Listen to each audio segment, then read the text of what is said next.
ঢাকা বিশ্ববিদ্যালয় কেন্দ্রীয় ছাত্র সংসদ, ডাকসু ও হল সংসদ নির্বাচনের প্রচারণার শেষ দিন আজ।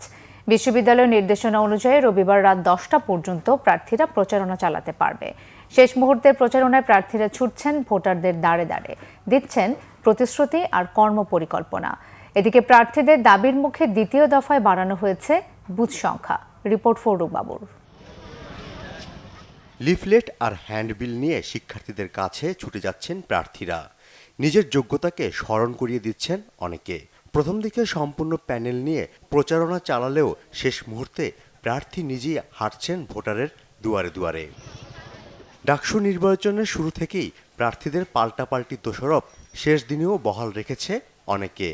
সম্প্রতি আপনারা দেখতে পেয়েছেন বিভিন্ন এলাকা থেকে ভোটারদেরকে ফোন দেওয়া হচ্ছে এবং এই বিশেষ করে নারী ভোটারদেরকে ফোন দিয়ে বিভিন্ন দলীয় পরিচয় বলে তাদেরকে ফোন দেওয়া হচ্ছে। এর মাধ্যমে শিক্ষার্থীরা আতঙ্কিত অনুভব করছে।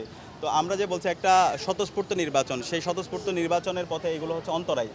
তবে কেউ কেউ শুধু দোয়া চেয়েছেন। আমরা শিক্ষার্থীদের ভিতরে অত্যন্ত পজিটিভ ধরনের সাড়া পাচ্ছি এবং শিক্ষার্থীরা খুব ভালো আমাদের অ্যাকসেপ্ট করছে।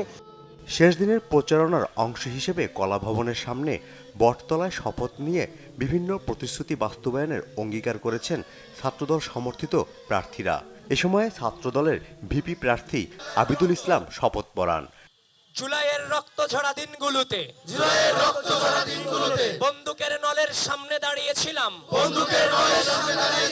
যেভাবে ডাকসু নির্বাচনের মধ্য দিয়ে গণতন্ত্রের উত্তরণের সূচনা ঘটবে বলে আশাবাদ প্রকাশ করেন ছাত্রদল সমর্থিত প্যানেলের ভিপি প্রার্থী।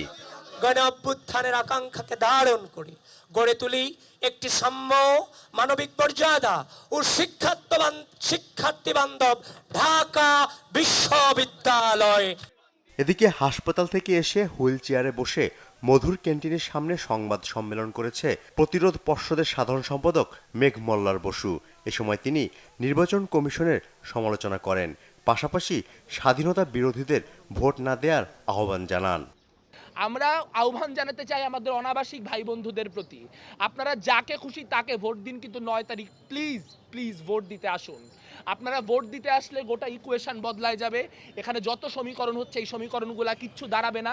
এখানে স্বাধীনতা বিরোধীরা একটা পোস্টেও জিতে আসতে পারবে না। ডাকসু নির্বাচনকে ঘিরে দ্বিতীয় দফায় বাড়ানো হয়েছে বুথের সংখ্যা। শুরুতে 8টি কেন্দ্রে ভোট গ্রহণের জন্য 710টি বুথ নির্ধারণ হলেও তা বাড়িয়ে বুথ সংখ্যা নির্ধারণ হয়েছে 810টি।